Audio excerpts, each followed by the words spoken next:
Epic opening. The sun was sinking toward the western horizon, and Jerusalem burned in its light. Golden walls caught the last flare of day, while deep within the city, the narrow streets turned to rivers of shadow. The heat of the day lingered in the stones, but the air was cooling now, carrying with it the mingled scents of dust, incense, and faraway sea salt. On the Temple Mount, the great dome glowed like a polished ember, its curve reflecting the last blood-red fire of the sky. It was here, in this city of saints and conquerors, that the story of the Knights Templar truly began. But their origins did not rise from serenity or divine certainty. They emerged from a world in turmoil, a world where faith was a rallying cry, politics a labyrinth, and survival a question that might be answered by the sword as much as by prayer. They were not yet the white-cloaked brotherhood whose crimson cross would one day be recognized from Scotland to Syria. They were simply men, noble-born, weathered by war, bound together by an idea as audacious as it was dangerous, to defend the most sacred city in Christendom not as mere soldiers of fortune, but as monks who carried steel. The age that birthed them was neither peaceful nor romantic. Europe was fractured, a continent of competing lords and kings whose armies fought more often against fellow Christians than foreign foes. The Holy Land, newly wrenched from Muslim control by the First Crusade, was little more secure. Victorious though they were, the Crusaders had left behind a fragile kingdom perched atop hostile territory, a scattering of fortresses and cities hemmed in by enemies and haunted by the desert. Into this uneasy dawn of conquest stepped the pilgrims. From across Europe they came, merchants seeking absolution, widows fulfilling vows made by the dead, and barefoot penitents who had sold all they owned for the long road east. They moved along the hot and treacherous routes from the ports of Jaffa and Acre toward Jerusalem, their eyes fixed on the Holy Sepulchre. Yet few could make the journey without peril. Bandits stalked the hills. Raiders swept down from the heights with no warning. The very roads that led to salvation could just as easily lead to death. 9 knights saw this and were moved to act. History remembers their leader, Hugues de Payens, as a man of quiet resolve. He had fought in the First Crusade, had seen blood spilled on the stones of Jerusalem, and understood that victory in battle meant little if the faithful could not walk in safety to their holy places. These men were not fools. They knew they could not guard every road, repel every ambush, but they believed in the power of the vow, the discipline of the cloister, and the edge of the sword. They went before King Baldwin II of Jerusalem in the year 1119, with a request so unusual that it seemed almost impossible: to form a new order of religious life, not to retreat into monasteries, but to ride into danger, not to pray for peace from behind cloister walls, but to bring it at spear point to the most dangerous roads of the kingdom. Baldwin, who had seen enough war to know the value of men who did not flinch, agreed. The city's patriarch, Warmond of Piquigny, blessed their mission. And so the poor fellow soldiers of Christ were born, given quarters in a wing of the royal palace itself, built upon the ruins that the Christians of the day believed were the remains of Solomon's temple.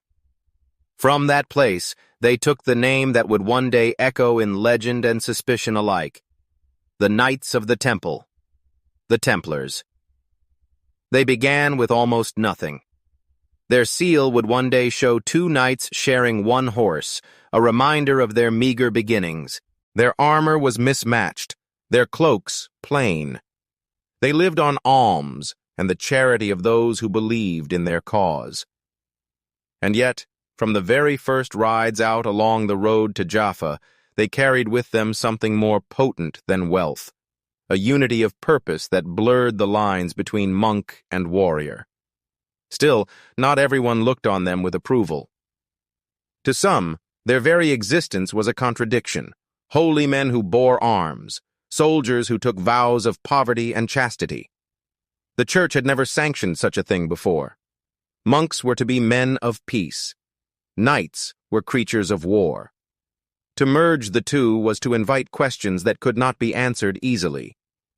The Templars did not wait for universal approval. Day after day they mounted their patrols, riding in tight formation along the hills and ravines, shields catching the sunlight, eyes scanning for movement in the rocks.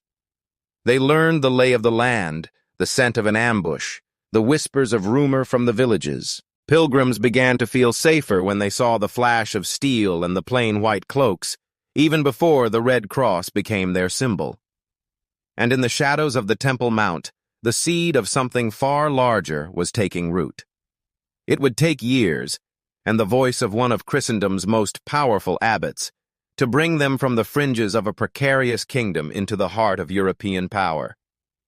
Yet even in these earliest days, the outlines of their destiny could be glimpsed. They were shaping themselves into something the medieval world had never seen. A brotherhood that would answer to no king, no lord, no prince, only to the Pope in distant Rome. From Jerusalem's golden dusk to the courts of Europe, their story would stretch across continents. It would be a story of castles and battlefields, of ships on restless seas, of coin counted in shadowed treasuries, and whispers in the halls of power. It would be a story told in triumph and in blood, ending not in quiet dissolution, but in fire and accusation. Yet in the year 1119, none of that was certain.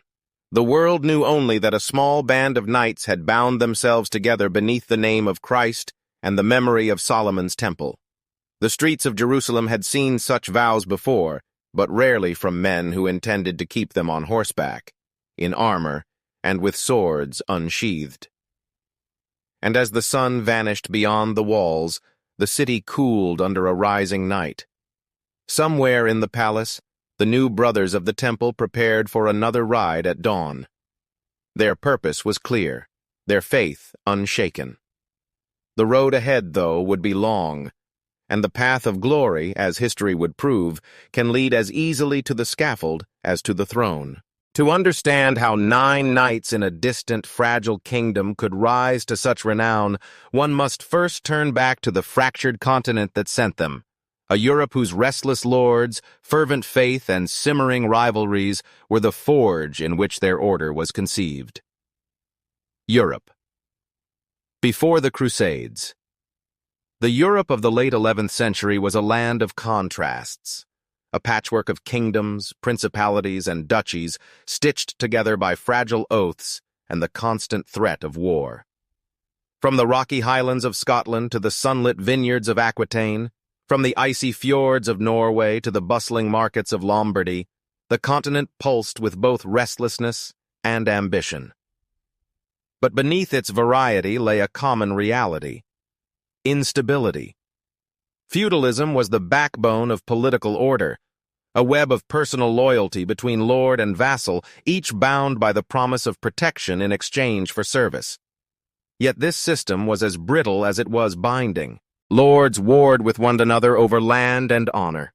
Castles rose not only to guard borders from foreign enemies, but to loom over neighboring estates as a reminder of strength. The Church, in theory the unifying spiritual authority of Christendom, was itself locked in a struggle to define its role. Reform movements were reshaping monastic life, challenging corruption, and calling for a return to purity of purpose.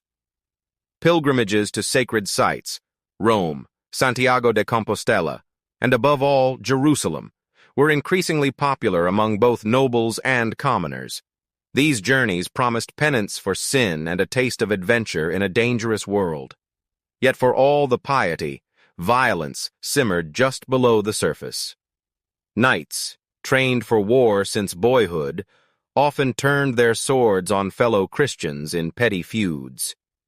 The Peace of God and Truce of God movements, church-led attempts to curb bloodshed by forbidding violence on holy days or against certain groups, had limited effect. What was needed was not the suppression of the knightly spirit, but its redirection toward a cause worthy of its fire. Trade was expanding along old Roman roads and through river ports. Venetian galleys carried goods to the Levant. Flemish weavers transformed imported wool into fine cloth. Silver from the Harz Mountains fueled markets from Cologne to Krakow. Yet the routes eastward were risky. The Mediterranean was dotted with pirates, and overland roads through Anatolia were vulnerable to raiders. News of the shrinking safety of these routes stirred anxiety in merchants and pilgrims alike, a growing problem that would soon demand a bold solution. And at the center of this restless, unstable continent, the greatest fault line ran not between kingdoms or classes, but between the twin pillars of medieval authority, the throne and the altar, the Pope-Emperor conflict. If Europe was a house divided, at its very heart burned the most dangerous of its quarrels, the struggle between the papacy and the Holy Roman Empire. It was a contest not merely of men, but of ideas, who, under God, held supreme authority over Christendom. In Rome, the papal reformers asserted that the Pope, as the successor of St. Peter, held spiritual authority above all kings and emperors. In the imperial courts of the German princes, the emperor claimed he was God's anointed ruler on earth, chosen to protect the church but not to bow before it. The conflict came to a head in the investiture controversy, a battle over who had the right to appoint bishops. Pope Gregory VII had excommunicated Emperor Henry IV, forcing him to cross the snowy Alps in the dead of winter to seek absolution at Canossa in 1077. That image, the mightiest secular ruler in Christendom standing barefoot in the snow before the Pope, sent shockwaves through Europe. Yet the humiliation did not end the rivalry. By the time Pope Urban II took the throne of St. Peter in 1088, the scars of that struggle were still raw. Urban understood that a fractured Christendom was vulnerable, and that the authority of Rome could be cemented if the energies of Europe's rulers and knights could be united behind a sacred mission. The call to aid the Eastern Christians and reclaim Jerusalem would serve not only heaven's cause, but the papacy's position in the great game of earthly power. While Christendom wrestled with its own divisions, beyond its eastern horizons, another world thrived. A world whose power, culture, and ambitions would soon collide with those of the West. The Muslim world of the 11th century. To the east, the Muslim world was as diverse and politically complex as Europe itself. It stretched from the Andalusian cities of Córdoba and Seville, across the deserts of North Africa, through the ancient lands of Egypt and the Levant, and deep into Persia and Central Asia. At its heart lay two great centers of power. The Abbasid Caliphate in Baghdad, heir to the golden age of Islamic learning, still held immense prestige but little real control beyond the city's walls. The Seljuk Turks, recent converts to Islam, had surged out of Central Asia, carving a vast empire from Persia to Anatolia. In the Levant, their arrival had brought both military vigor and political fragmentation, as rival emirs competed for territory. Culturally, the Muslim world was dazzling. Scholars in Damascus translated and preserved Greek philosophy. Physicians in Cairo refined surgical techniques. Mathematicians in Baghdad worked with numbers and theories Europe would not grasp for centuries. Trade flowed along the Silk Road, carrying silk, spices, and precious stones. Pilgrimage bound the faithful together, with caravans moving steadily toward Mecca and Medina. Yet the Seljuk victory over the Byzantines at Manzikert in 1071 had reshaped the balance of power. Anatolia, once a Byzantine heartland, was now largely under Turkish control, and Constantinople itself lay closer to the frontier than it had in centuries. This shift alarmed the Christian East, and would become the spark that ignited a plea for help to the West. Amid these shifting empires and contested frontiers, one city stood at the crossroads of faith and power. A city whose name alone could summon armies and inspire pilgrimage. Jerusalem. Jerusalem, the heart of three faiths. No city in the world held such layered significance as Jerusalem. For Christians, it was the site of Christ's crucifixion and resurrection. For Muslims, it was from here that the Prophet Muhammad was believed to have ascended to heaven. For Jews, it was the ancient capital of David and Solomon, home to the temple whose memory burned in every prayer. In the 11th century, Jerusalem was under the control of the Fatimid Caliphate, a Shia Muslim dynasty based in Egypt.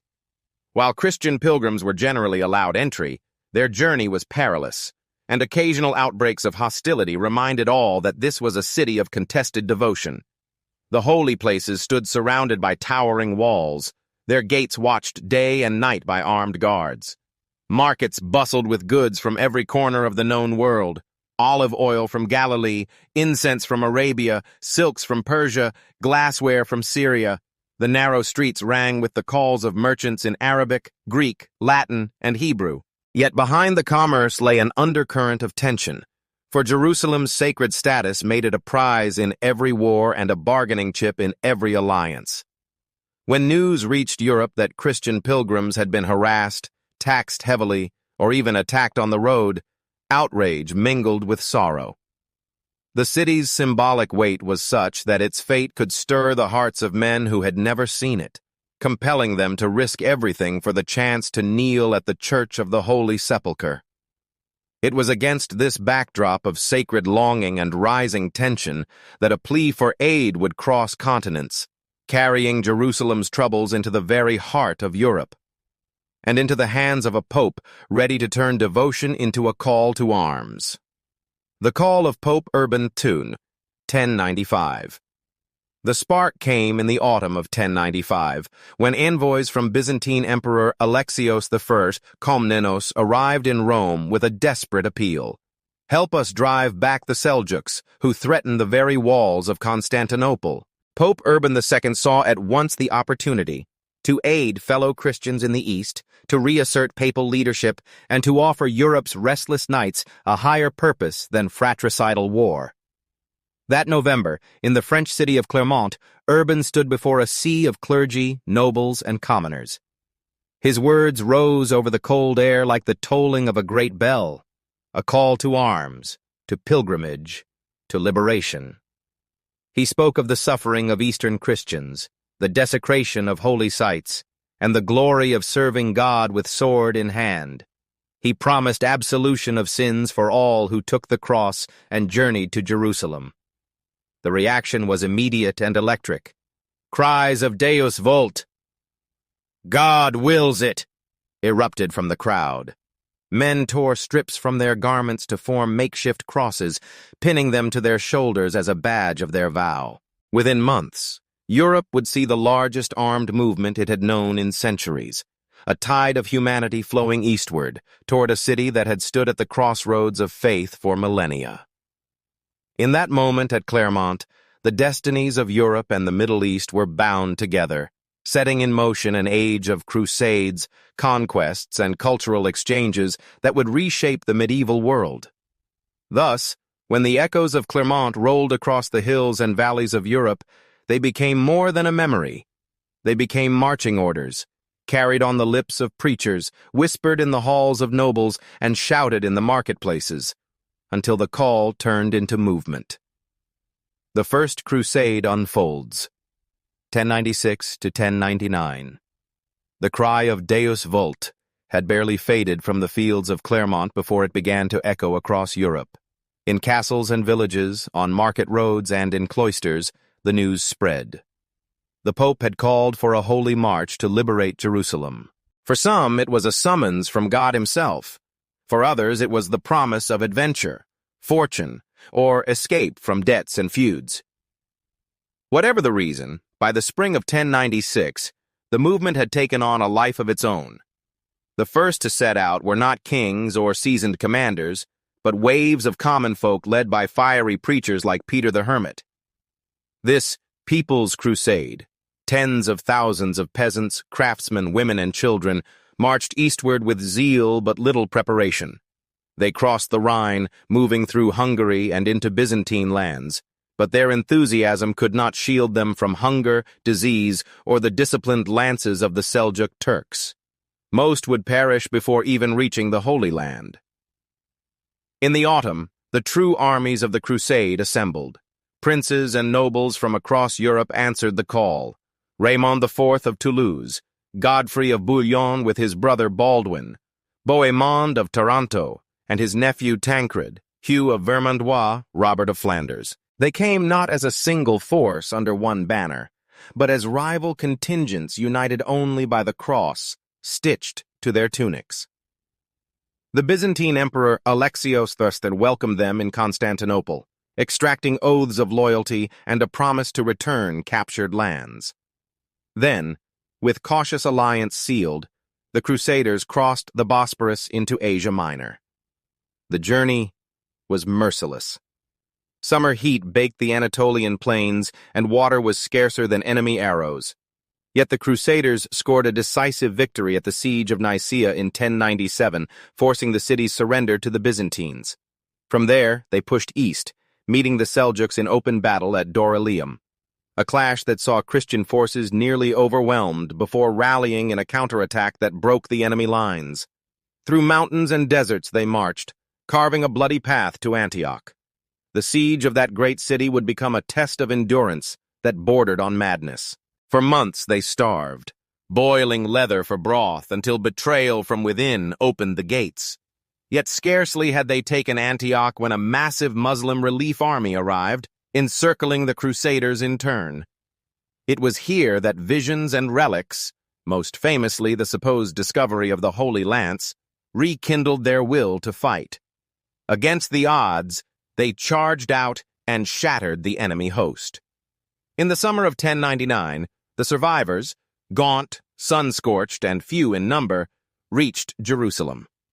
The city's defenses were formidable, its walls high and its gates well guarded.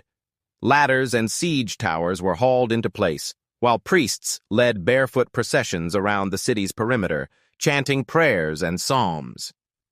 On July 15th, after days of brutal assault, Godfrey's forces breached the northern wall. Crusaders poured into the city, seizing the streets that had been the goal of years of hardship and sacrifice. For the victors, it was the culmination of a divine mission. For the city's defenders, it was a catastrophe. In the aftermath, Godfrey of Bouillon refused the title of king, instead calling himself advocate of the Holy Sepulchre, as if to signal that Jerusalem belonged to God alone. From the blood-soaked stones of Jerusalem, the Crusader states were born. The Kingdom of Jerusalem, the County of Edessa, the Principality of Antioch, the County of Tripoli. These fragile outposts scattered along the Levantine coast would require constant defense, and in the shadow of their creation, a new order of warriors would soon rise, one sworn not to conquer, but to guard the pilgrims and protect the Holy Land. Yet the conquest of Jerusalem, for all its glory, was not a final triumph, but the opening act of a far greater trial, for holding the Holy City would prove far more perilous than taking it. Security challenges. After victory, Jerusalem had fallen, but peace did not follow. The banners of the cross now flew over the Holy City, yet beyond its gates stretched a land still teeming with hostile forces. The Crusader victory of 1099 was less an end than the beginning of a long and precarious vigil. The new Crusader states, scattered from Edessa in the north to Jerusalem in the south, were islands of Latin rule in a vast and often unfriendly sea. The Kingdom of Jerusalem itself was ringed by powerful Muslim-held cities, Ascalon to the southwest, Damascus to the northeast, Aleppo far to the north. Caravans of armed men could appear with little warning, striking at border forts or cutting the fragile supply lines from the coast. Worse still, the Crusaders were few. Most of the great host that had stormed Jerusalem had no desire to remain. Pilgrimage complete, they began the long march home, leaving behind skeleton garrisons to guard newly captured fortresses. The cities and castles, still scarred from siege, needed men to man the walls, patrol the roads, and keep order among diverse and often restless populations.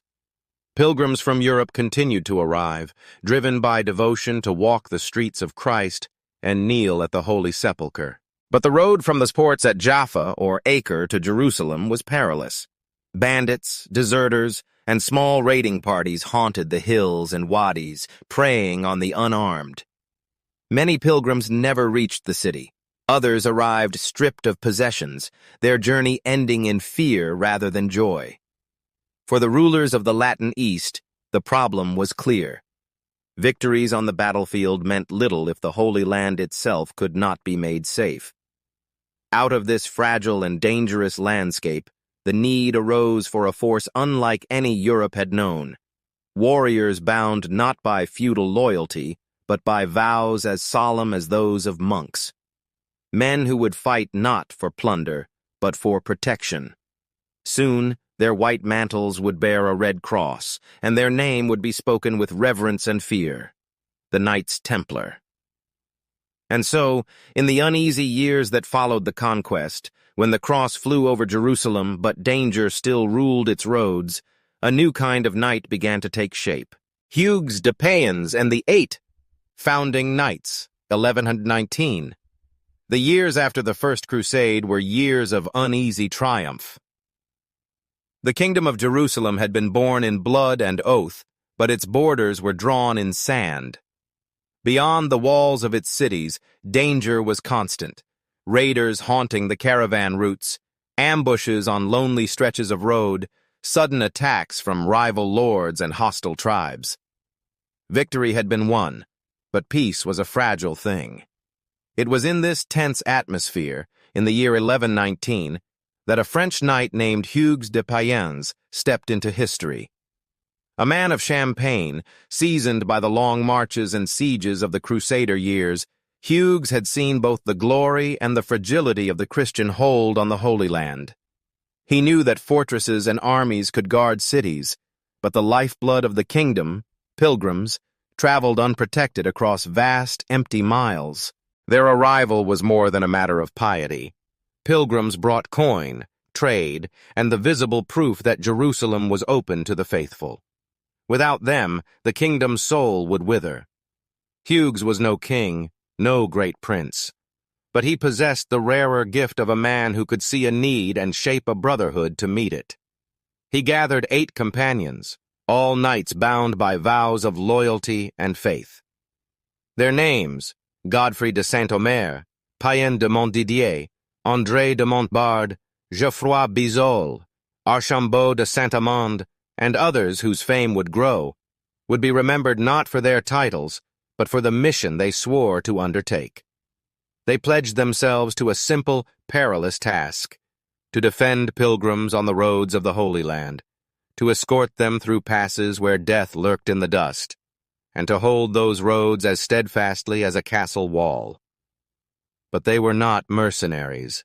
They bound their cause to the service of Christ, taking vows of poverty, chastity, and obedience, becoming Milites Christi, Knights of Christ. King Baldwin II of Jerusalem saw in them a tool as sharp as any sword. He granted them quarters in a wing of the royal palace that stood atop the Temple Mount, on the site where Solomon's temple was once said to have risen in glory. From this sacred ground their name would grow: the poor fellow soldiers of Christ and of the Temple of Solomon, soon known to the world as the Knights Templar. They were few in number, yet their presence on the roads was like the sudden appearance of a fortress in the wilderness. Pilgrims spoke of mounted figures who emerged from the horizon, white mantles flashing in the sun, crosses of red stark against the pale cloth. Bandits and raiders, once confident in their prey, began to hesitate. Word spread. These knights feared neither arrow nor blade, for they fought in the certainty that their cause was holy, and their reward eternal. It was a small beginning. 9 men, bound by oath in a city where the stones themselves carried the weight of prophecy. But from that seed would grow one of the most formidable and mysterious orders in medieval history, a brotherhood whose shadow would stretch across Christendom for 2 centuries. In the year 1119, they could not yet see their future: the wealth, the power, the whispered accusations, the tragic end. For now, they were only guardians on the road, answering a need born from victory's most dangerous moment, the moment when the enemy waits in silence for complacency to set in. Yet even as their white mantles began to appear along the pilgrim roads, their very nature stirred unease, for what they embodied had never existed before: the problem of the warrior monk. In the early years of their existence, the new brotherhood of the temple was an enigma. Europe had known warriors and Europe had known monks, but never both bound in the same body. The image jarred the medieval mind. Men who carried swords in one hand and the psalms in the other, who swore to kill when necessary, yet also to fast, to pray, and to obey like cloistered friars. For the knightly class, their poverty seemed almost absurd. Where was the pageantry of war? The silk banners, the gilded armor, the processions of retainers? For the clergy, their violence was a dangerous paradox. Could a man take life and still be pure before God? Could the dust and blood of the battlefield ever mix with the incense and silence of the chapel without corrupting both? These questions hung over the Templars like a sword suspended by a single hair. Hugues de Payens and his companions walked a narrow path, drawing suspicion from nobles, bishops, and even some of their fellow crusaders. They had no official rule, no papal blessing, only the king's favor, and their own vow to protect the weak. Without broader recognition, their experiment in combining the sword and the cross might vanish as quickly as it had appeared. Yet, in that tension lay their power. On the roads, pilgrims saw them as angels with drawn blades. In the cities, they were whispered about as holy men in armor. Their very existence challenged the boundaries of medieval thought, hinting that the age-old roles of soldier and monk could be fused into something fiercer and more devoted than either alone. It was a question the Church itself would soon have to answer. Would it bless these warrior monks, or condemn them as an unnatural breed? The answer would come not on the battlefield, but in the council halls of Christendom, and it would change the fate of the Templars forever. And so, as the question of their very right to exist hung in the air, the answer began to take shape. Not on the battlefield, but in the voice of a man whose prayers carried farther than any arrow. Bernard of Clairvaux, the spiritual patron. In the year when the Templars stood poised between doubt and destiny, a voice rose from the heart of Christendom, a voice whose authority could sway kings, bend popes, and ignite armies. Bernard of Clairvaux, the Cistercian abbot of a quiet monastery in Burgundy, was no warrior. His hands knew the weight of Scripture, not the heft of a sword. Yet in the councils of the Church, his words were sharper than steel. Bernard was the embodiment of medieval piety, austere, ascetic, consumed by a vision of Christ's kingdom on earth. But he was also a strategist of the soul, a man who understood that the Church's triumph required more than cloisters and cathedrals. It needed champions, men who could meet the enemies of the faith not in theological debate, but in the dust of the battlefield. When Hugues de Payens sought a defender for the Templars' cause, it was Bernard who answered. He saw in them not a contradiction, but a divine synthesis, the humility of the monk fused with the courage of the knight. To him, their poverty was proof of sincerity, their discipline a rebuke to the decadence of other warriors, their mission a mirror of the Gospels, shepherds who carried spears instead of staves. Bernard lent the order more than praise, he gave it legitimacy. At the Council of Troyes in 1129, when bishops and barons gathered to judge whether these warrior monks should be sanctioned, it was Bernard who spoke for them. His eloquence wove scripture and chivalry into a single fabric.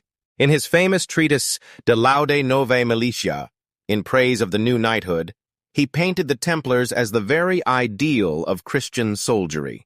Fearless in war, pure in conduct, unshaken by luxury or fear. Through Bernard's words, suspicion became admiration. The Templars were no longer an oddity in the eyes of Europe, but a holy arm of the Church itself. Donations flowed in. Noble families sent their sons to take the white mantle and red cross. In monasteries, monks prayed for their victories. In castles, knights spoke of joining their ranks. Bernard had given the Templars what no sword could win, the blessing of Christendom's conscience. With it, their path was cleared, their mission sanctified. From the quiet cloisters of Clairvaux, a new age of the order began, one that would carry them from the dusty roads of Palestine to the power centers of Europe. The warrior monks had found their prophet, and with their prophet at their side, the moment of judgment arrived. a council whose decision would either consign them to obscurity or set their seal upon history. The Council of Troyes, 1129. The winter sun of January 1129 cast a pale light over the city of Troyes, its streets thick with the breath of horses and the murmur of arriving dignitaries. Within the stone walls of the bishop's palace, a gathering unlike any in Christendom was taking shape. Bishops in scarlet, abbots in white, envoys of princes and kings, all summoned to decide the fate of a small brotherhood born on the dangerous roads of the Holy Land. The Templars entered the hall without pomp. Hugues de Payens stood at their head, the white mantle draped over his mail, the red cross not yet the emblem it would become. Around him were men hardened by desert sun and siege dust, their faces carved by years of vigilance. They came not as conquerors, but as petitioners, carrying a cause more fragile than it appeared. At the heart of the assembly sat Pope Honorius II's legate, the Archbishop of Rheims, and beside him the figure whose voice could bend the air, Bernard of Clairvaux. It was Bernard who rose to speak, his words carrying both the fervor of the pulpit and the weight of divine authority. He described the Templars as the Nova Militia, the new knighthood, forged not for plunder, but for the defense of pilgrims and the guardianship of holy places. Scripture met steel in his argument. He drew from the Psalms, from the Gospels, from the history of saints and martyrs, weaving the Templars into a lineage of holy defenders stretching back to the warriors of Israel. Their poverty, their obedience, their vow to live without wives or wealth, these, Bernard argued, made them purer than any knightly order before them. The council listened, questioned, debated. Some doubted the wisdom of blessing men who killed, even in God's name. Others feared their independence might one day rival the Church's own power. Yet the tide turned under Bernard's steady persuasion. By the council's end, the Templars had been granted an official rule, a code of conduct drawn from the Cistercian model, adapted for men who prayed with one hand and fought with the other. With the Council of Troyes, the Templars ceased to be a fragile experiment. They became an institution of Christendom, sanctioned by the Church, bound by a holy rule, and armed with a mission that stretched from the ports of Acre to the cathedrals of Europe. The road ahead was no less dangerous, but now it was paved with legitimacy and destiny. Legitimacy had been won, but a name alone could not carry their mission. They needed a sign the world would recognize, a standard to embody the soul of the order. The official emblem. From the moment the Council of Troyes sealed their legitimacy, the Templars needed a banner under which the world could know them. Not merely a flag to rally men in battle, but a symbol to carry across deserts, seas, and the chronicles of history. It emerged from simplicity, as all enduring emblems do. A pure white mantle, sign of the monk's chastity and the knight's honor, slashed by a crimson cross. The white declared their vow to live in purity, untainted by greed or worldly excess. The red, bold, unyielding, spoke of sacrifice, the willingness to shed blood for faith, whether their own or their enemies. Together, these colors told the story of their dual nature, the stillness of prayer and the storm of battle. When a Templar rode into view, the emblem struck like a vision from Scripture. To pilgrims, it was a beacon of safety. To enemies, a warning that the swords behind it would not break. Under that white and red, they fought not for crowns or coin, but for what they called the Militia Christi, the Army of Christ. The emblem also became their seal. Two knights riding a single horse, a stark image etched in wax on letters and charters. It was a reminder of their vow of poverty in the early days, when resources were so scarce that even mounts were shared. Yet it also hinted at brotherhood. Two souls bound in purpose, riding toward a single destiny. In an age when banners marked the honor of lords and the legitimacy of kings, the Templar emblem was more than cloth and wax. It was their creed, made visible to the world. Wherever it flew, Above fortress walls in the Holy Land, on the sails of ships crossing the Mediterranean, in the narrow streets of Jerusalem, it told all who saw it, these men belong to no prince but Christ, and no cause but his. Yet even as their colors proclaimed who they were, the Templars knew that a symbol alone could not guard the Holy Land. It needed walls, towers, and strongholds to give it teeth. The fortress system and border defense. By the early decades of the 12th century, the Templars understood a brutal truth. An emblem and a vow could inspire men, but in the Holy Land, inspiration alone could not hold a frontier. The Kingdom of Jerusalem was a narrow strip of fragile soil carved between hostile powers, its cities and pilgrims dependent on lines of stone and steel that could withstand both desert sun and enemy siege. The Templars became not only warriors, but architects of survival. From the coast to the mountain passes, they raised a chain of fortresses that were both sanctuary and sword, bastions that turned the map of Outremer into a shield. Each was chosen with a soldier's eye for terrain, cliffs that made walls unassailable, river crossings that could choke an army's advance, high ground that could see an enemy's dust days before his arrival. Among these strongholds, some became legends. Chateau Pèlerin, braced against the Mediterranean waves, was a wall between the sea and the land. Safed, high in Galilee, commanded the surrounding hills like an eagle's nest. Gaza, guarding the southern approaches, stood as a silent sentinel over the caravan routes from Egypt. Their most ambitious creation, the great fortress of Atlit, rose from the coastline like a carved rock of defiance, its outer walls so thick that siege engines groaned in futility. Inside, these fortresses were more than garrisons. They were armories where spears and crossbows gleamed in ordered racks, chapels where the cross was kissed before dawn patrols, storerooms filled with grain and salted meat to endure months of siege. Wells were dug deep to draw water when every spring outside lay under enemy watch. In the heat of summer, the cool, shadowed halls offered respite. In winter storms, their walls held fast against wind and rain. The Templars perfected a rhythm of defense. Scouts rode beyond the horizon, reporting the faintest stirrings of enemy movement. Signal fires leapt from tower to tower, carrying warnings faster than any messenger on horseback. When danger approached, civilians and pilgrims were ushered within the walls, while mounted patrols harried the enemy's flanks, forcing them to bleed strength before reaching the gates. To the foes of the Latin kingdom, these fortresses were obstacles that could not be ignored. To the pilgrims trudging dusty roads toward Jerusalem, they were proof that Christendom's sword was unsheathed and watching. And to the Templars themselves, each stone laid was a prayer made permanent, a declaration that their cause was not bound to the shifting tides of politics, but anchored in walls meant to endure.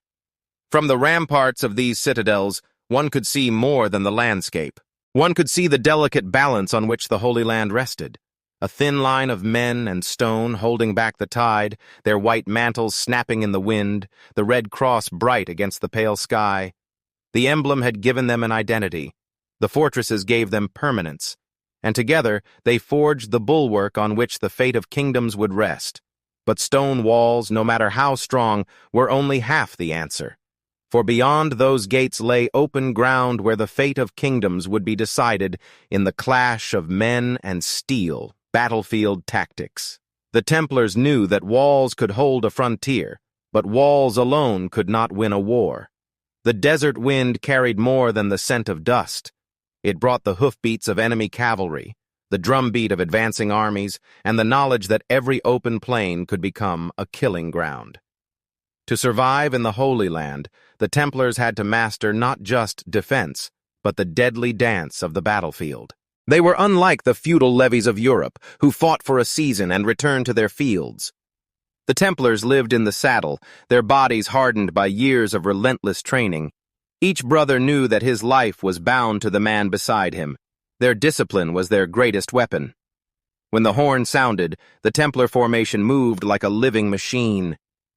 Heavy cavalry, mailed from head to heel, Lances like spears of light formed the iron heart of the charge. They did not rush blindly.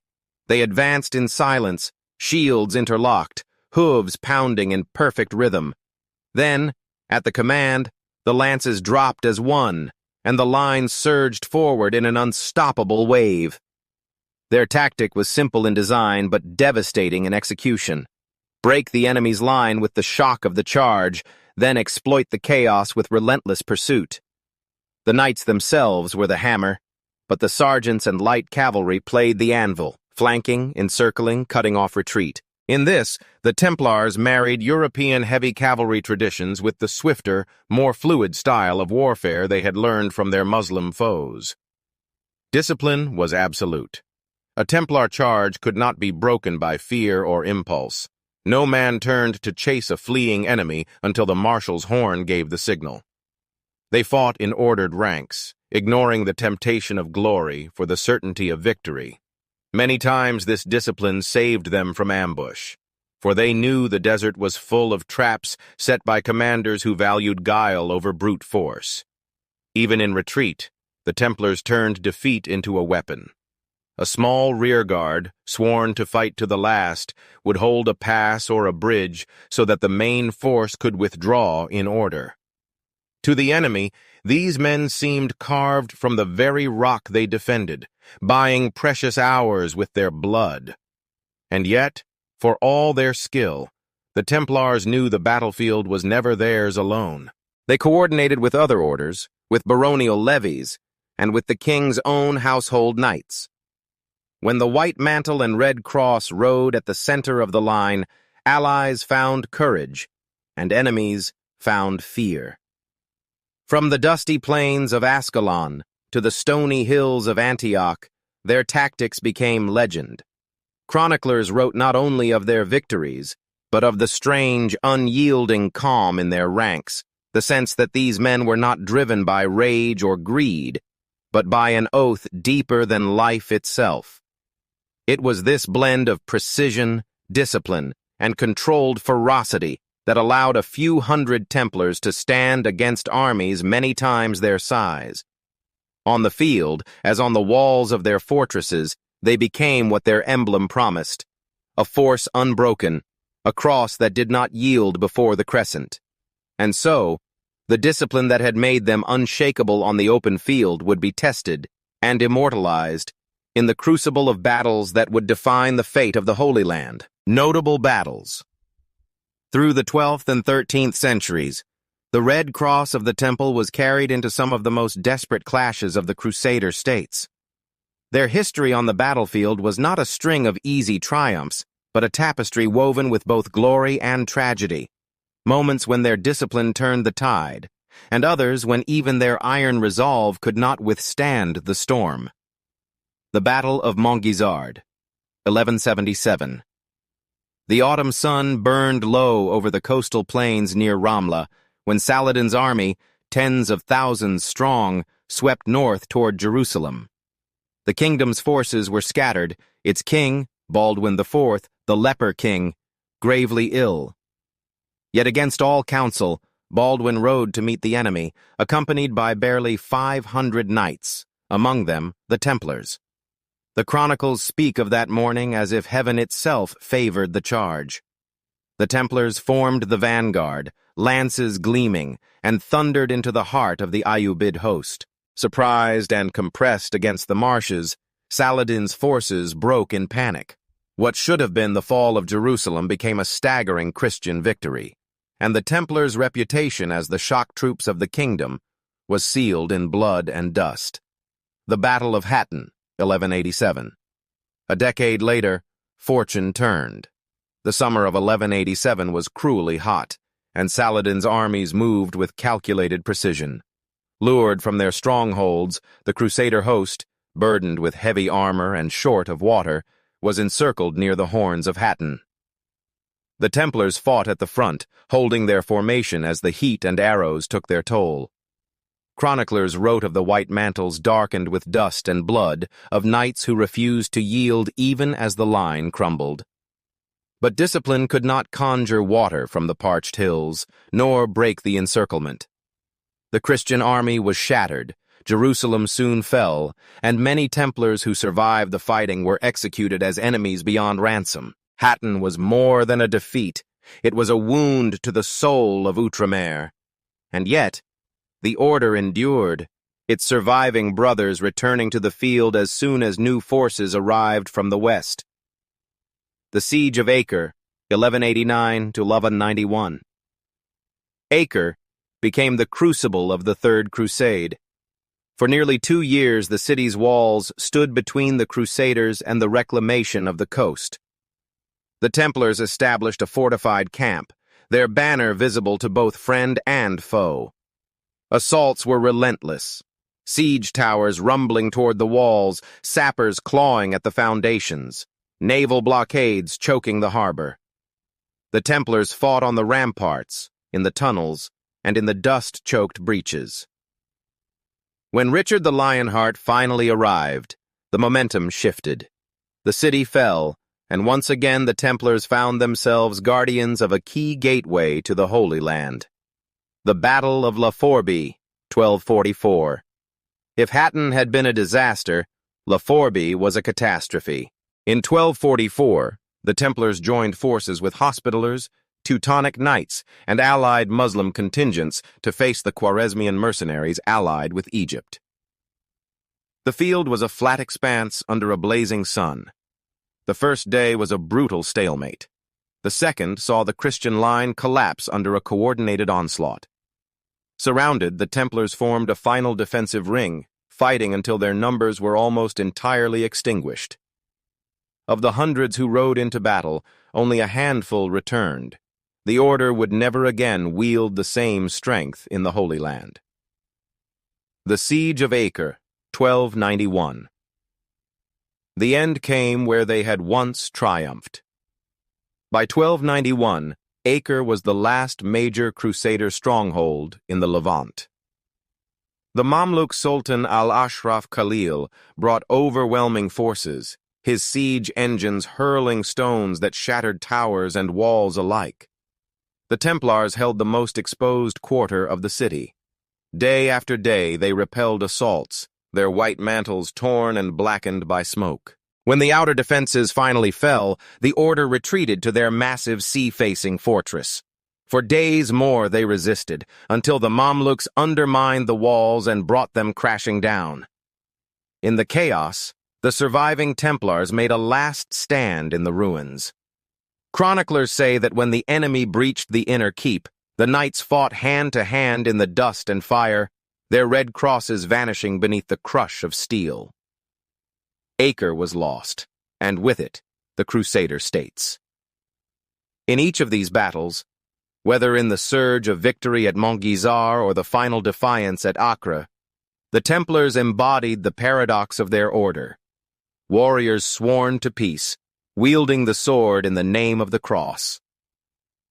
Their courage bought time, their losses bought memory, and their legacy was etched into the stones and sands of the Holy Land. Yet even as their banners fell from the walls of Acre, the Templars understood that the struggle was not over. It would simply move from the blood-soaked earth to the shifting tides of the sea. The Templar Navy, when most imagine the poor fellow soldiers of Christ and of the Temple of Solomon, they see white-mantled knights on war horses, lances lowered, banners snapping in the desert wind. Yet another, quieter symbol of their power was not forged in steel, but in oak and pitch. It floated, it sailed, and in the last century of the Crusader states, it was as vital to survival as any castle wall. The Templar Navy. The shift from land to sea. After the fall of Jerusalem in 1187, the very geography of the Crusades changed.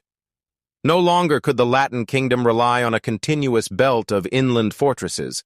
Its territories became a scattering of coastal enclaves. The lifelines of the Crusader states were no longer roads and camel trails. They were sea lanes. Whoever controlled the waves controlled the fate of Outremer.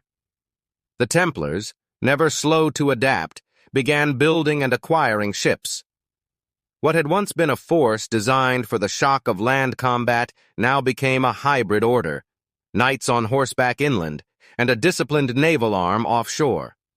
In their hands, ships became more than transport. They were war machines, supply convoys, and mobile fortresses. Ports of power. To operate a navy, one needs harbors. Over the years, the Templars established key coastal strongholds in the Levant. Acre, the nerve center of the Order's naval operations, its harbor bustling with ships under the Red Cross flag. The Templar quarter here was virtually a city within a city, with docks, warehouses, and armories. Dissolution. Tortosa, a vital northern port on the Syrian coast, serving as a staging point for operations and a link to Europe. Jaffa, the gateway to the inland road to Jerusalem during the periods it was under Christian control. Arwad Island, the last fragment of the Holy Land ever held by the Templars, this small island fortress off the coast of Syria became a maritime outpost after the fall of Acre in 1291. These ports were not only logistical hubs, but symbols. Each red-crossed ship arriving from the west was a declaration that Christendom had not abandoned the East. Ships of the Temple. The Templar fleet was not uniform. It mirrored the diversity of medieval Mediterranean shipbuilding. Contemporary records, though fragmentary, suggest they used cogs, stout, broad-beamed vessels with high sides suited for cargo and troop transport. Galleys, sleek, oar-driven ships ideal for speed, patrol, and quick assaults. Tarids, specialized horse transports, allowing knights to bring their war mounts across the sea ready for battle. Templar ships were painted and rigged to be instantly recognizable. The Red Cross emblazoned on sails, shields lashed to the gunwales, pennants fluttering from the masthead. In the age before radio or radar, such imagery was not only a matter of pride, but of communication. Friend or foe could be identified from miles away. Guardians of the sea lanes. Maintaining the Crusader states required a steady flow of reinforcements, supplies, weapons, and coin from Europe. The Templar navy became a shield against piracy and enemy interception. Patrolling convoys, they fought Saracen corsairs, Byzantine privateers, and even the occasional rogue Christian captain tempted by the rich cargoes of the East. Their galleys could turn from transport to attack in moments, forming tight battle lines at sea, much as their brothers did on land. In calmer times, the same ships ferried pilgrims to the Holy Land, offering safe passage in an era when a journey without protection was often a death sentence. The Order charged for these services, and these fees, combined with the transport of goods, became another stream of revenue that fueled their operations. The Navy, as an intelligence network. The seas did more than carry goods. They carried news. A ship could bring word of an enemy fleet weeks before it reached the coast. Through their naval routes, the Templars became part of an information web stretching from the Levant to the ports of France, England, Portugal, and Italy. Merchants, spies, and envoys traveled aboard their vessels. This gave the Order a strategic advantage few medieval powers could match: the ability to anticipate threats and mobilize resources with uncharacteristic speed for the age. Naval warfare and siege support. In an age when sieges decided the fate of cities, the Templar navy could tilt the balance. At Acre, Damietta, and other coastal cities, their ships brought in siege engines, troops, and provisions under fire. Galleys could cut off supply lines to besieged Muslim strongholds or break enemy blockades, strangling Crusader ports. Sometimes the sea itself became the battlefield. In narrow waters, Templar ships closed with the enemy, grappling and boarding in brutal melees. Archers loosed from the decks, crossbow bolts whistled over the spray, and knights in full mail fought at arm's length on pitching planks slick with seawater and blood. The Mediterranean connection. The Templar navy was not confined to the Levant. From their European bases, they controlled a string of properties along the Mediterranean coast, in Marseille, Barcelona, Messina, and Cyprus. These acted as stepping stones, allowing them to resupply and repair ships en route to the east. Cyprus, especially after the fall of Acre, became the linchpin of their eastern operations. The island's ports sheltered Templar vessels, and from here they continued raids, escorts, and patrols long after the mainland Crusader states had been lost. After Acre, a navy without a shore. The loss of Acre in 1291 was a blow from which the Crusader states never recovered. For the Templars, their fortresses were gone, but their fleet remained.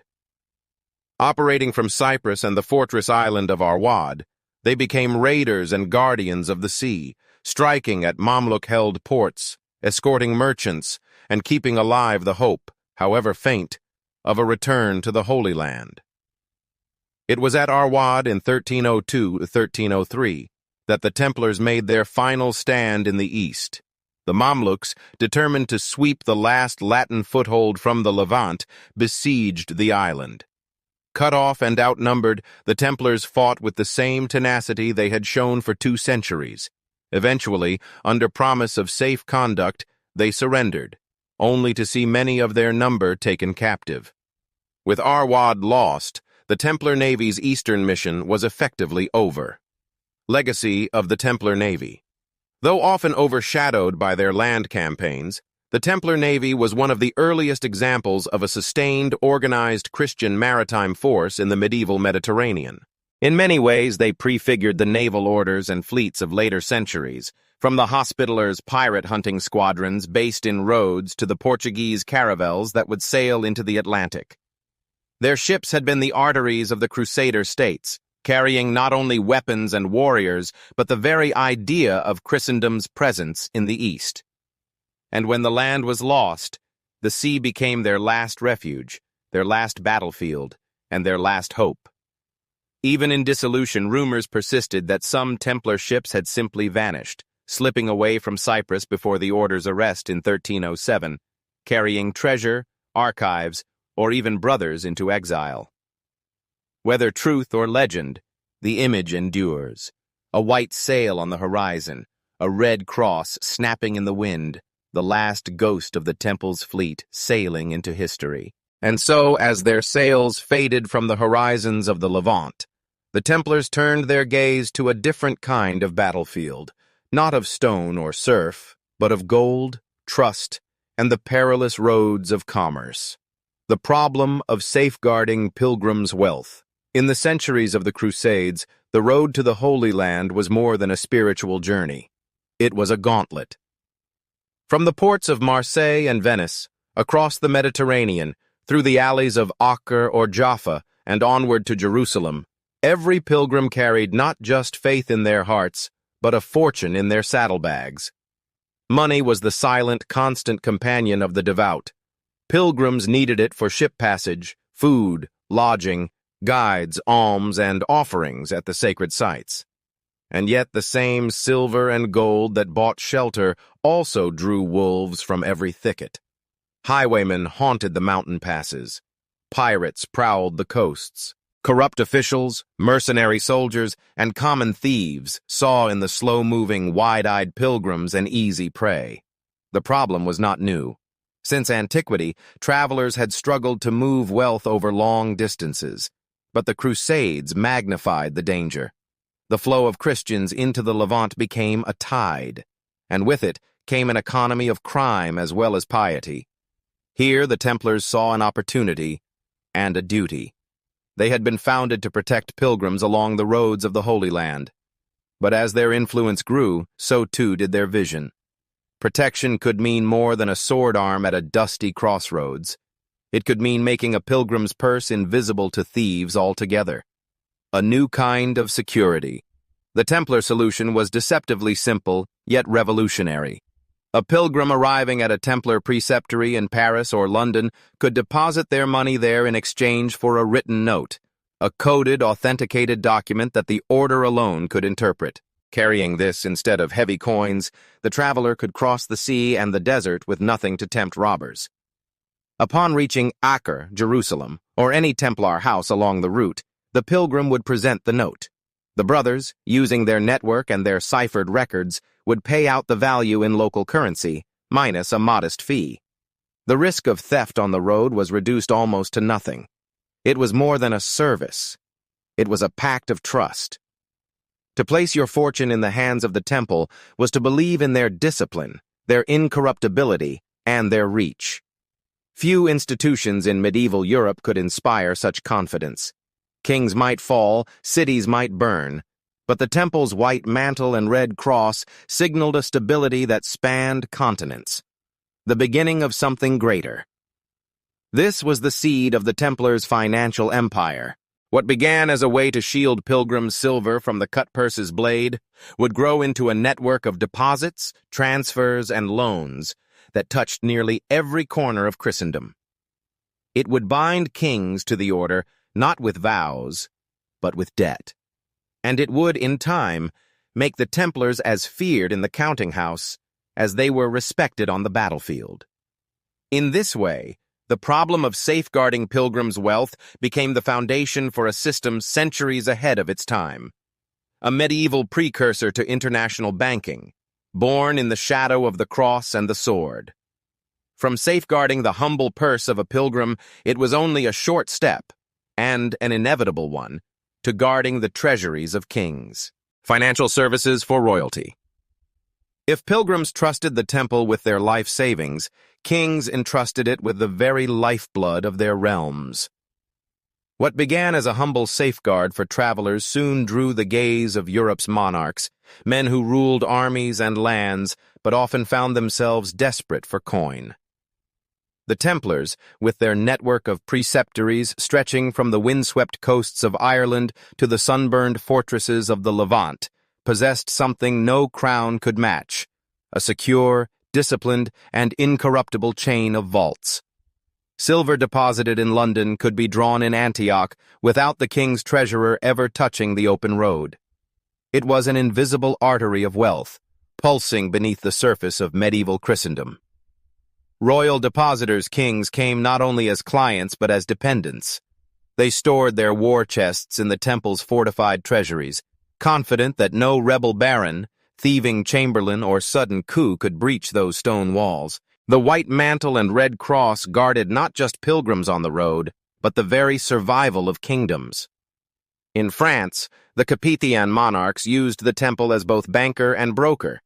They financed diplomatic missions, paid ransoms for captured nobles, and even funded crusading armies with Templar-managed credit.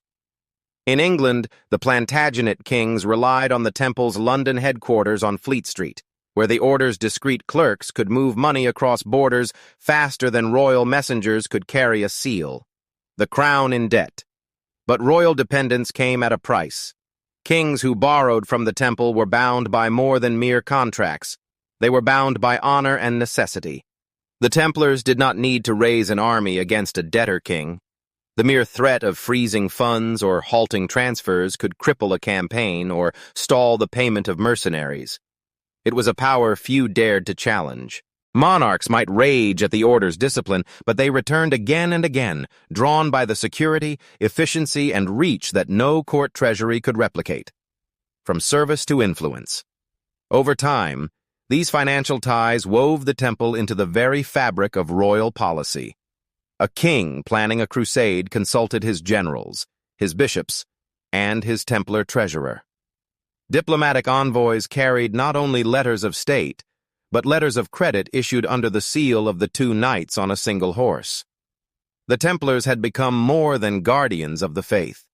They were the silent financiers of medieval power, their ledgers as decisive as any battlefield. And in those ledgers, ink and coin mingled to shape the fate of nations. Yet this intimacy with kings would one day prove dangerous. For in binding themselves to the fortunes of thrones, the Templars had stepped into the storm of politics, a storm that could be far deadlier than the Saracen's blade. It was in this world of royal favors and perilous politics that the Templars' mastery of order and accountability became their greatest unseen strength. The accounting and audit system. Beneath the clang of swords and the thunder of hooves, another sound defined the power of the Templars, the scratch of quills on parchment.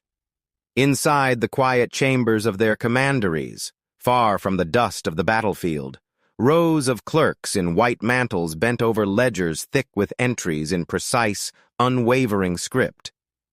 For an order of warriors, their discipline in numbers was as unyielding as their discipline in arms.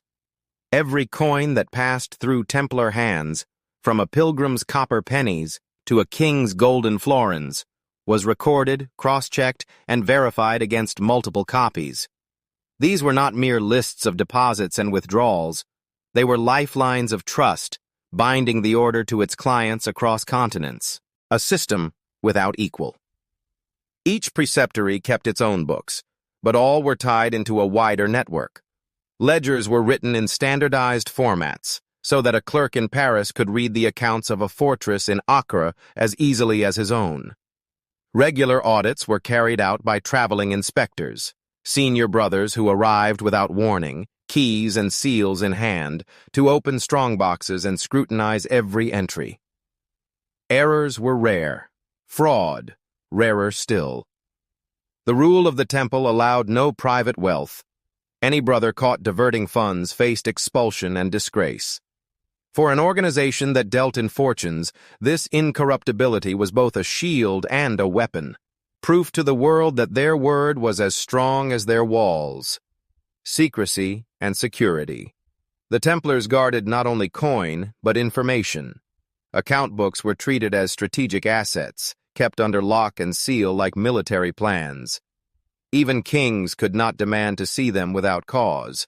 Within those pages lay the economic pulse of Christendom, who was in debt, who was preparing for war, and which realms were growing rich or poor. In this way, the temple's mastery of accounting became more than administration. It became intelligence. They knew which monarch could afford a crusade, which city was nearing bankruptcy, and where gold was moving in suspicious volumes. It was said that while armies fought for the Holy Land, the Templars held the balance of Europe's wealth in their ink-stained hands. And as long as their books remained flawless, so too did their reputation. An invisible fortress of trust, built not of stone, but of numbers. Such control over the flow of wealth naturally led to the next step, not merely recording fortunes, but putting them to work. Lending and asset management. In the age of crusades and kingdoms on the brink, gold was as decisive as steel. Armies could not march without it, castles could not rise, and alliances could not endure. Here, too, the Knights Templar became indispensable, not only as guardians of wealth, but as the quiet engines that made wars possible and realms stable. From their fortified treasuries, the Templars began lending on a scale few had dared before. Monarchs, barons, and bishops came to them not as supplicants, but as clients, knowing that the order's resources were vast and its reach unbroken by borders. A king could pledge estates, ports, or entire provinces as collateral, confident that the temple's agreements were ironclad. The silent financiers of thrones. In the vaulted chambers of Paris, London, and Acre, negotiations unfolded in voices low and deliberate. There was no clinking of coins on tables, only seals pressed into wax, and contracts written in impeccable Latin. When a crown needed funds for a crusade, the Templars could produce them in weeks, drawing from a network that stretched from the Scottish Highlands to the ports of Cyprus. But their skill was not merely in lending. They became masters of asset management, taking lands, vineyards, mills, and even entire towns into their care. Nobles leaving for the Holy Land would place their estates under Templar administration, knowing that rents would be collected, fields planted, and revenues recorded with a precision unmatched by secular stewards, the weight of obligation. These arrangements were not without risk. A king who failed to repay might find himself facing more than diplomatic embarrassment. He might awaken to learn that his pledged castles now flew the red cross of the temple. Yet the order rarely used force. Their power lay in patience, in knowing that the stability of Christendom itself depended on their continued solvency and impartial reputation. In truth, the Templars did not think like moneylenders of the marketplace. They thought like strategists. Every loan was a political move. Every managed estate a foothold in a broader map of influence. They could tip the balance between rival princes simply by deciding where their gold would flow. By the middle of the 13th century, the temple was no longer just a military order. It was an economic force capable of sustaining wars, shielding pilgrim fortunes, and safeguarding the very lifeblood of kingdoms. Behind the roar of battle and the clash of empires, the quiet turning of their financial machinery shaped the fate of nations, a power exercised not with the sword's edge, but with the weight of a ledger and the seal of a red cross. It was this seamless weaving of military purpose and economic acumen that marked the transition from mere guardians of Christendom's roads to masters of its wealth, the economic empire. The Knights Templar began as a handful of warriors sworn to protect pilgrims on a dangerous road. Yet within 2 centuries they had become the architects of a transcontinental economic system, a web of trade, finance, agriculture, and administration so vast that even kings found themselves entangled in it. It was not an empire of territory in the traditional sense. The Templars did not crown monarchs or claim the thrones of kingdoms, but in many ways their influence ran deeper. They held the purse strings of Europe, controlled strategic routes on land and sea, and commanded a network of resources that could rival entire states. From Holy Oath to merchant powerhouse. In the beginning, wealth had been a means to an end, a way to sustain knights in armor, to feed their horses, to keep the walls of Jerusalem's fortresses standing. But as donations poured in, lands in France, vineyards in Spain, mills in England, olive groves in the Levant, the order learned something. Assets could multiply like seeds, and careful management could turn piety into power. Every commandery, whether in the rolling hills of Champagne or the sunburned plains of Portugal, became both a spiritual outpost and a commercial hub. Brothers in white mantles oversaw herds of sheep, operated wine presses, leased farmland to local tenants, and collected rents with military discipline. Surpluses were sold in local markets or shipped abroad under the protection of the Red Cross. What set the Templars apart was not simply that they owned so much, but that they ran it with near industrial efficiency for their age. A vineyard in Burgundy could help fund a garrison in Acre. Wool from English flocks might be traded in Flanders to finance the construction of a new fortress in the Holy Land. A network beyond borders. The Templar economy was not bound by the borders of kingdoms, nor hindered by the rivalries of princes.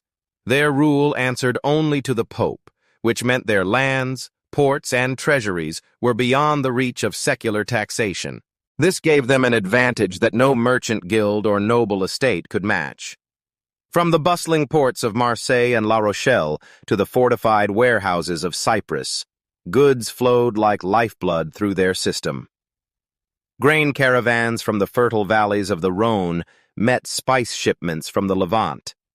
Silver mined in the Alps was sent to mints under Templar supervision, its coins then used to settle debts between dukes and kings. On the Mediterranean, their fleets carried not just soldiers and pilgrims, but also cargo, timber, salt, wool, wine, and oil, moving in rhythms as steady as the tides. On land, the roads between their commanderies were safer for a Templar courier than for any noble's guard, allowing messages, funds, and goods to travel swiftly where others faced danger. Agriculture. The silent foundation. If the knights in battle were the order's visible glory, agriculture was its invisible strength. The Templars were not farmers by trade, yet they became masters of large-scale land management. Their estates were often experimental grounds for better plowing techniques, improved irrigation, and crop rotation methods learned from contact with both Islamic and Byzantine lands. They understood that bread fed soldiers as much as swords defended them. Surplus grain was stored in fortified granaries, ensuring that even in times of famine, the order could sustain its garrisons and sell to nearby towns at prices that earned both profit and loyalty. Cattle, sheep, and horses were bred in specialized facilities. In the plains of southern France, Templar stud farms produced destriers, the massive war horses prized in Crusader cavalry. In England and Aragon, their sheep yielded fine wool, much of it destined for the looms of Flanders, where Templar agents oversaw contracts and sales. Trade as a weapon. Commerce was not merely a source of income, it was a lever of influence. The Templars could reward allies with favorable trade agreements or pressure adversaries by withholding goods and credit. A king might find his grain shipments delayed if his political loyalty wavered. A rival merchant guild might discover that key ports were suddenly reserved for Templar partners. The order's neutrality, at least in theory, allowed them to act as mediators between warring states. Yet this neutrality was strategic. Peace between trading partners meant safer routes for Templar convoys, and safer routes meant more gold flowing into their treasuries. The banking machine. By the mid-13th century, the Templar banking network rivaled any institution in Europe. They could issue letters of credit redeemable across continents, eliminating the need for merchants and pilgrims to carry vast sums in coin. They held deposits for nobles and guilds, transferred funds between distant courts, and financed military campaigns with a speed that astounded contemporary rulers. In Paris, the temple served as the de facto treasury of the French crown. In England, King Henry III turned to them for loans during political crises. Even in the Iberian kingdoms, where Christian and Muslim powers shifted like sand, the Templars could move wealth between allies and frontiers without fear of interception. Their ledgers, meticulously kept by literate brothers trained in arithmetic and record-keeping, were guarded as fiercely as any fortress. Each transaction carried the authority of the order's seal, a guarantee of trust in an age when trust was often worth more than silver. Ports and maritime trade. If their estates and banking system were the foundation of their wealth, their ports were the arteries through which it flowed. La Rochelle, a jewel on the French Atlantic coast, became one of their primary gateways to the wider world. Here, cargo from England and Flanders could be transferred to Mediterranean-bound ships. In the east, their stronghold at Acre served as both fortress and harbor, the last major Christian foothold in the Holy Land after Jerusalem's loss. From Acre's quays, ships bearing the Red Cross sailed to Cyprus, Sicily, and beyond, carrying not only pilgrims but silks, spices, sugar, and other luxuries that fetched immense profit in Europe. Their maritime routes were so reliable that even secular merchants preferred to pay Templar freight fees rather than risk the uncertainty of independent voyages. In effect, the order became both insurer and transporter, their name enough to guarantee a cargo's safe arrival. Monopoly, without a crown. Unlike a king's realm, the Templar Empire had no capital city, no fixed borders, and no population bound by law. Its power was decentralized, yet tightly connected by loyalty, faith, and economic necessity. A commandery in the Scottish Highlands might seem a world apart from a port in the Levant, but both operated under the same rulebook, answered to the same hierarchy, and contributed to the same treasury. This lack of central political territory was precisely what made them so hard to challenge. No enemy could conquer their land in one campaign, for their holdings were scattered like pearls across the map. Even the most determined monarch could only chip away at their influence, and risk alienating the Pope in the process. The human face of the empire. Despite the scale of their operations, the Templars themselves lived under vows of poverty. The wealth they managed was not theirs personally. It belonged to the order. A knight might oversee the income of an estate worth thousands of livres, yet sleep on a simple cot and eat from a wooden bowl. This austerity lent the order an air of incorruptibility that drew even more donations. Villagers believed their tithes would serve God's work. Nobles trusted that their gifts would be used to defend Christendom, not to line the pockets of ambitious men. Whether this purity was always real, or sometimes cultivated for effect, is a matter for debate, but the perception was powerful. The economic engine, at its peak. By the final decades of the 13th century, the Templar economic empire was at its zenith. Their fleets crisscrossed the Mediterranean, their treasuries bulged with coin and precious goods, and their estates yielded steady streams of revenue. They were indispensable to the functioning of Crusader states, to the ambitions of kings, and to the stability of trade between East and West. But power, even when wrapped in the mantle of faith, breeds suspicion. Whispers began to circulate that the Templars were too wealthy, too independent, too secretive. Monarchs who once relied on them began to wonder if they might stand in the way of royal ambitions. And in the shadow of the coming storms, the very economic strength that had built their empire would be turned into the weapon that destroyed it. The Templars had mastered the art of building wealth without appearing to crave it, of moving goods and gold without appearing to rule. Yet, like all empires, whether of land, sea, or coin, theirs was bound to the tides of history, and tides, as every sailor knows, inevitably turn. It was this carefully cultivated image, warriors without greed, stewards without vanity, that carried them from the heart of the Holy Land to the halls of Europe's greatest courts. The pinnacle and the fractures. By the late 13th century, the Red Cross of the Temple was more than a symbol of holy war.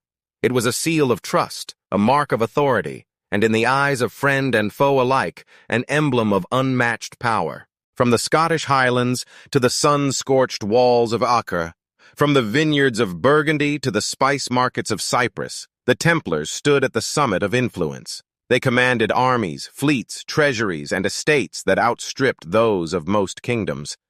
And yet, like a fortress built on shifting sands, the foundations beneath them were already beginning to tremble. The height of glory. At their peak, the Templars operated as both sword and spine of Christendom's eastern ambitions. In the Levant, their fortresses, Crac des Chevaliers, Tortosa, and Château Pèlerin, were near legendary, their walls thick enough to defy the siege engines of empires. Their fleets guarded supply lines, while their disciplined cavalry could turn the tide of battle with a single thunderous charge. In Europe, monarchs entrusted them with royal treasuries. Merchants relied on their banking network. Pilgrims saw in their white mantles and crimson crosses not just warriors, but guardians of a sacred promise, that faith and steel together could carve out a Christian presence in the Holy Land. The order's internal discipline seemed unshakable. Its brothers lived by a strict code, poverty, chastity, obedience, and wore their austerity as armor against the temptations of wealth they managed but did not own. Outsiders saw them as incorruptible, an image carefully maintained through both action and appearance. Storm clouds over the Holy Land. But the Holy Land itself, the very reason for their existence, was slipping away. The slow, grinding pressure of Muslim counterattacks had begun decades earlier, with the rise of leaders like Saladin. Despite temporary Christian victories, Jerusalem had been lost in 1187, regained briefly, then lost again. By the late 13th century, the Crusader states had been reduced to a thin strip of coastline. In 1291, the final blow came. Acre, the Templars' jewel, their last great stronghold in the east, fell after a brutal siege. The survivors retreated to Cyprus, but the heart of the crusading dream had been ripped out. Without the Holy Land, the Order's original mission was cast into doubt. Now their fortresses stood far from the front lines. Their fleets still sailed, their treasuries still grew, but the justification for their vast military machine grew weaker in the eyes of Europe's rulers. The Templars had been founded to defend pilgrims and the sacred city. With the pilgrims gone and the city lost, what purpose remained? Enemies in royal courts. The Templars had always enjoyed papal protection, but their independence made them a problem for kings who resented having a powerful, wealthy order immune to secular law. In France, England, Aragon, and other realms, murmurs began to spread that the Templars were too rich, too secretive, and too proud to bend the knee to any crown. The most dangerous of these monarchs was Philip IV of France, known as Philip the Fair. His reign was marked by relentless ambition and a constant hunger for funds.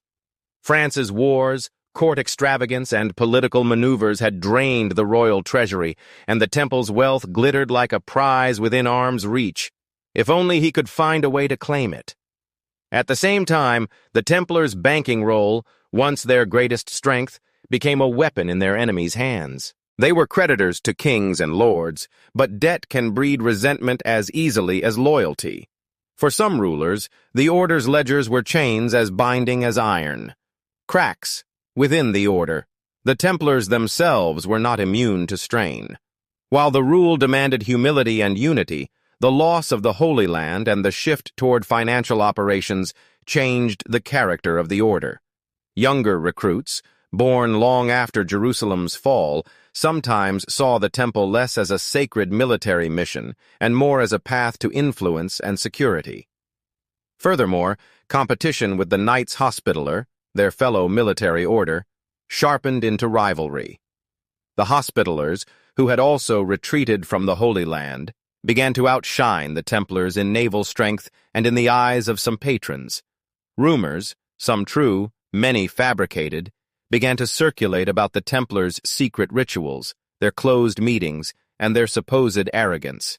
In an age where heresy was feared as much as invasion, such whispers could be fatal. The turning tide. By the dawn of the 14th century, the Templars' position was paradoxical. They had never been richer, their estates never more productive, their influence never more far-reaching. Yet their political support was eroding, their purpose questioned, and their enemies growing bold. The fall of Acre had been a wound. The suspicion of kings was poison, and the ambitions of Philip IV would prove the spark. In the hidden corridors of royal palaces, alliances were shifting.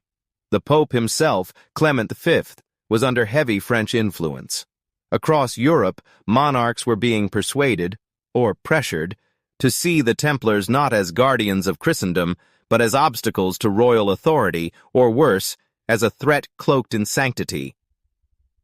The Red Cross still flew over commanderies from Scotland to Cyprus, but beneath its shadow, the ground was beginning to shake. The order stood at the pinnacle of its material power, and at the edge of a precipice they could not yet see. History has a way of turning triumph into tragedy with ruthless speed. For the Knights Templar, the fall would come not on the battlefield, but in courtrooms, in prisons, and in the whispered accusations that would stain their name forever. The blade they had long wielded for Christendom was about to be turned against them, and this time, no fortress would hold. And so, the king who could not break them in open war resolved to strike in the shadows, letting rumor soften the walls before the soldiers came. The Fall and Dissolution. The year was 1307, and the air in Paris carried the scent of autumn fires and damp stone.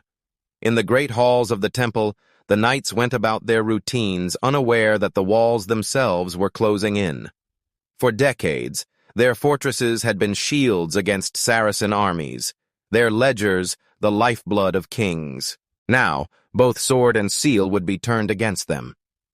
Philip IV of France, the fair in name but cold in ambition, had been circling his prey for years.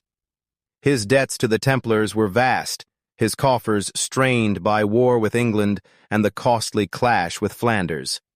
More than gold, Philip hungered for dominance, the removal of a power that answered not to him, but to Rome. The temple was wealthy, independent, and so, most dangerously, respected. That made it a rival. The Whispered Campaign. The assault began in whispers. In royal courts and cathedral cloisters, rumors spread.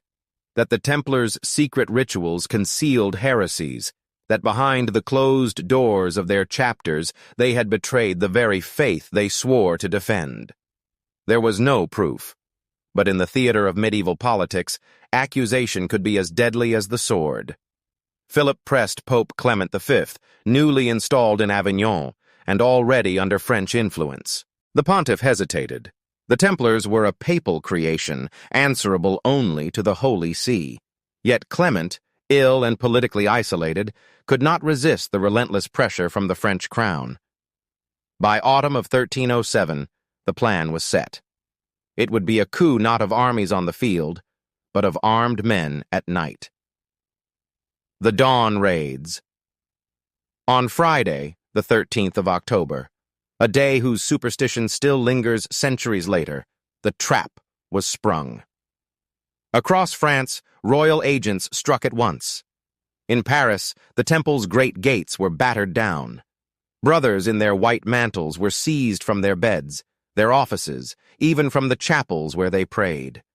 Thousands of miles away from the battlefields that had defined their order, the Templars now faced their most dangerous foe, the machinery of a king's justice. In the royal prisons, interrogations began. Chroniclers would later record confessions extracted under relentless questioning. Some retracted as soon as they were uttered. Whether these admissions were truth, invention, or the desperate words of men in chains, they would be used as weapons against the entire order. From France to Christendom, Philip's campaign did not stop at his borders. Through letters and envoys, he urged other monarchs to follow suit. In England, Edward II at first resisted, defending the knights who had long served his realm. But papal bulls soon arrived, ordering the arrest of Templars across Europe. Some rulers obeyed with reluctance. Others, seeing an opportunity to seize property or settle debts, acted swiftly. Not everywhere did the net close tightly. In Portugal, the order's lands were quietly transferred to a new chivalric brotherhood, the Order of Christ, preserving much of the Templar legacy under a different name. In Scotland, beyond the reach of papal and French authority, legends would later whisper that fugitive knights found refuge among the clans. But in France, the trials moved forward with relentless precision. The long ordeal. For years, hearings and inquiries dragged on. Witnesses were summoned, charges recited, confessions repeated or denied. The accusations ranged from the absurd to the damning, painted in language designed to shock the faithful. Yet for all the noise, the deeper reality was plain. The trial was less about truth than about dismantling an institution whose wealth and independence had become intolerable to the crown. Some Templars broke under the strain, others stood defiant. Among them was the Grand Master himself, Jacques de Molay. Arrested in Paris, he endured years of imprisonment while the political struggle between Philip and Clement unfolded over his fate. The Pope, perhaps realizing the scope of the injustice, attempted to centralize the investigation under papal authority. But the momentum of Philip's campaign, and the reality of his control over France's courts and prisons, made reversal nearly impossible. The Council of Vienne. By 1312, the question of the Temple's future came before the Council of Vienne. The evidence was tangled, the testimony contradictory, yet the political reality was decisive. The Pope, facing overwhelming pressure, issued the bull Vox in Excelso, formally dissolving the order. The Templars were not condemned as heretics in doctrine, but their reputation had been fatally wounded, their resources scattered. In theory, their properties were to be transferred to the Knights Hospitaller. In practice, much of the wealth vanished into royal treasuries or was quietly absorbed by local lords. The Temple, once a transcontinental brotherhood that had defied armies and guarded the wealth of kings, ceased to exist as a legal entity. But the drama was not yet over. The final chapter in Paris. In March of 1314, Jacques de Molay and several other senior officers were brought forth to publicly confess and receive their sentences. Under pressure, they had previously acknowledged some charges, But on the scaffold, Mole stunned the crowd. He declared his innocence, denied the crimes, and proclaimed the order's purity before God. The shock was immediate.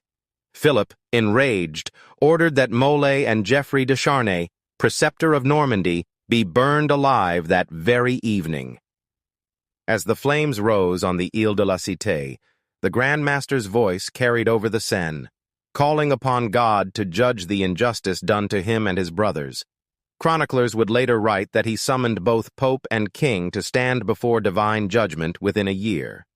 Remarkably, both Clement V and Philip IV died within months. Legacy in ashes and shadows. The Templars' dissolution did not erase their imprint on history. Their financial methods would echo in the banking systems of later centuries. Their fortresses, now empty or repurposed, still loomed over coastlines and hilltops, reminders of an era when faith and war were bound by the same oath. Yet their end marked more than the fall of a military order. It was the closing of the crusading chapter that had shaped medieval Europe for 2 centuries. Without the Holy Land to defend, without the Templar fleets to patrol the seas, Christendom's wars turned inward, and royal power grew unchecked by papal armies in white mantles. The story of their fall, sudden, brutal, and wrapped in mystery, would spark legends that outlived kingdoms. Tales of hidden treasure, secret rites, and escaped brothers would feed imaginations from the Scottish Highlands to the courts of Renaissance Europe. Whether fact or fable, these stories kept the Templar name alive long after the last embers of their pyres cooled on the banks of the Seine.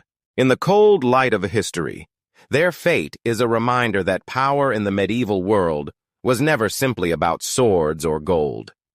It was about who controlled the narrative, and how swiftly a hero of one generation could become the heretic of the next. The Red Cross no longer flew over the fortresses of the East. The brotherhood that had ridden at the vanguard of crusading armies was gone. But in the minds of those who remembered, and those who would one day reinvent their legend, the Templars had only vanished from sight, not from history.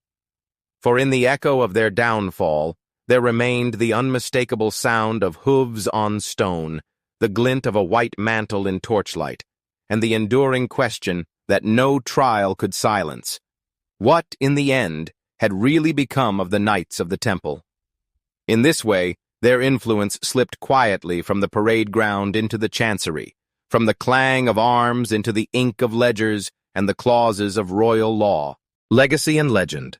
The smoke of the pyres had long dispersed into the Parisian sky, carried eastward over the Seine until it mingled with the cold mists of the Channel.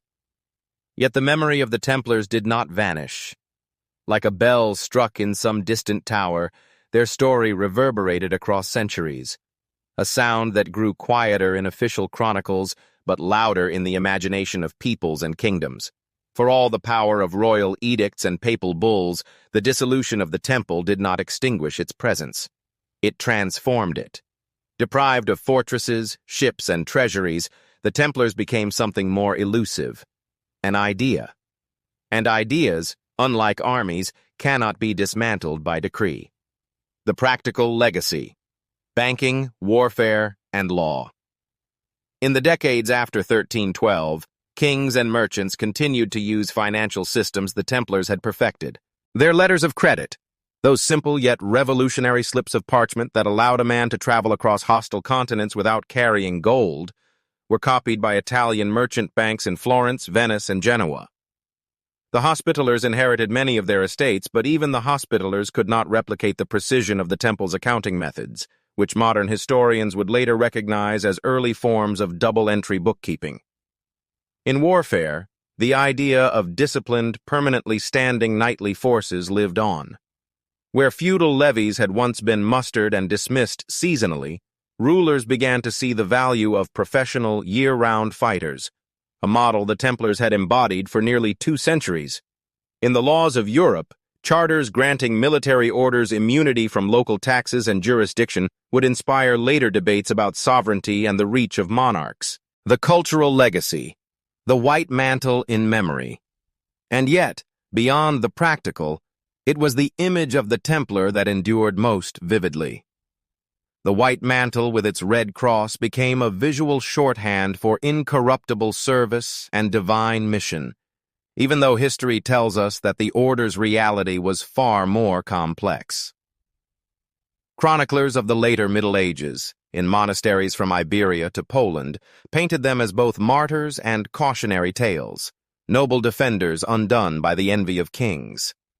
Minstrels wove their memory into chansons, where the Templar was not a banker or administrator, but a lone knight riding under a storm-laden sky, bound by vows no tyrant could command. In cathedral sculpture, the serene faces of armored figures beneath crossed hands suggested a holiness that trial records could not stain. The birth of the legend. As generations passed, fact and myth fused into a seamless fabric.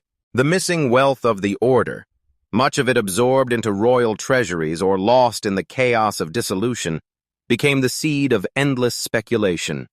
Stories told of hidden vaults beneath the Paris Temple, of treasure ships slipping away under night's cover, of relics spirited to distant lands. Some whispered that the Holy Grail itself had been in their care, spirited away before Philip's men could lay hands on it.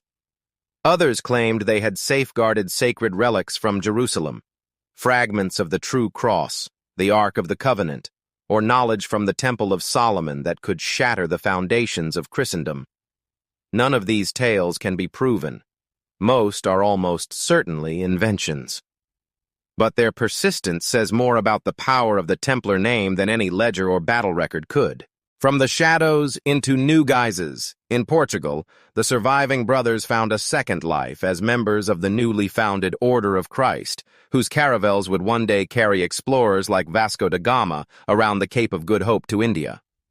Thus, in an unexpected twist, the spirit of the temple helped launch the age of exploration, its cross not above Jerusalem's gates, but on the sails that opened the world's oceans.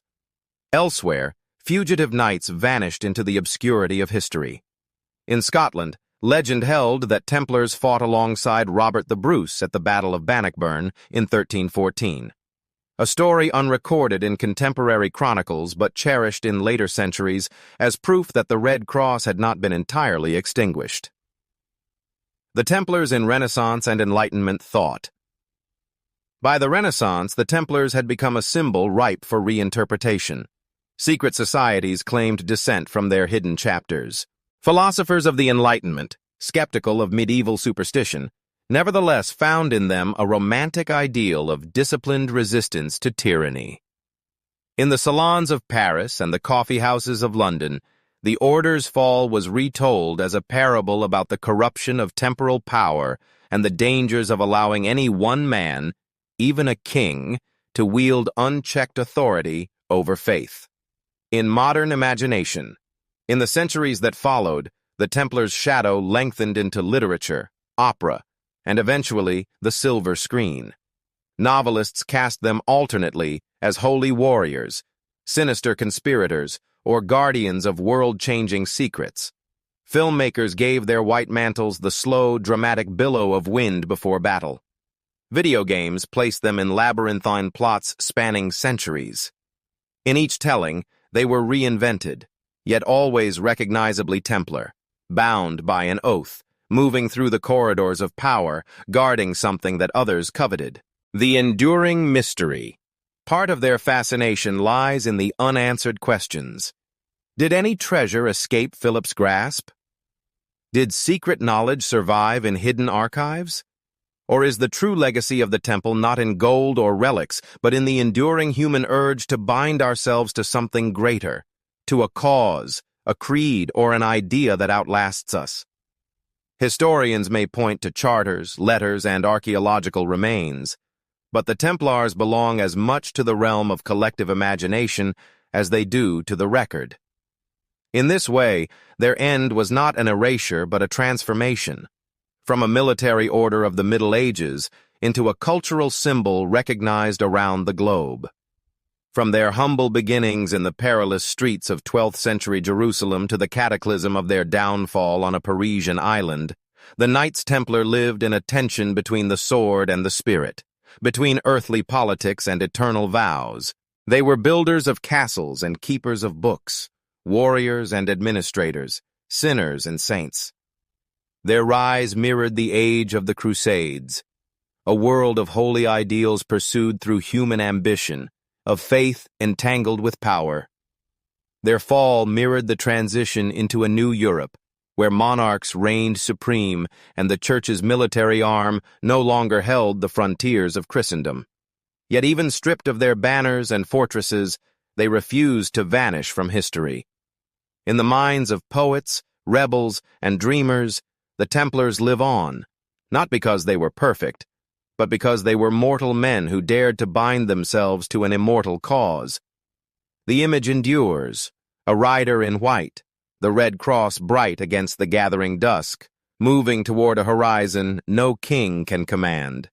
Whether that horizon is a battlefield, a hidden harbor, or the uncharted reaches of the human spirit is for each generation to decide.